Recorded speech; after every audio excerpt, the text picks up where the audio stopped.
సంగారెడ్డి జిల్లా Ramachandrapuram BHEL RTC bus డిపోను తరలించడాన్ని వ్యతిరేకిస్తూ BJP ఆధ్వర్యంలో ధర్నా నిర్వహించారు. 32 సంవత్సరాలుగా నిర్వహిస్తున్న బస్ డిపోను మెదక్ జిల్లా నుండి రంగారెడ్డి జిల్లా బస్ డిపోగా మార్చరాదని, సిటీ సర్వీస్లోనే ఉంచాలని బీజేపీ రాష్ట్ర మహిళా నేత గోదావరి అంజిరెడ్డి డిమాండ్ చేశారు.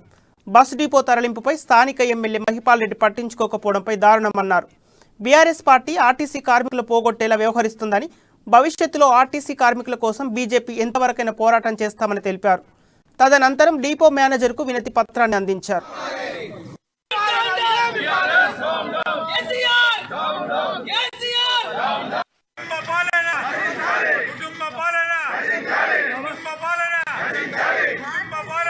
BHEL బస్ డిపో ఇక్కడ మేము ఇప్పుడు ఎక్కడైతే ధర్నా చేస్తున్నామో ఆ స్థలంలో ఏర్పాటు చేయడం జరిగింది. ఈ యొక్క బస్ డిపో 1988 అక్టోబర్ లో BHEL ఒక యాజమాన్యము సహకారంతో వాళ్ళు 8 ఎకరాల స్థలం ఇక్కడ బస్ డిపో గురించి ఇవ్వడం జరిగింది. ఆ యొక్క 8 ఎకరాలలో 3 ఎకరాలు బస్ డిపో కావచ్చు, గ్యారేజ్ కావచ్చు, వివిధ వాళ్ళ యొక్క పనుల గురించి వాడుకోవడం జరుగుతుంది. మిగతా ఒక 5 ఎకరాలు ఎటువంటి కట్టడాలు లేకుండా, ఏది లేకుండా అలాగే ఖాళీగా ఉంచడం జరిగింది.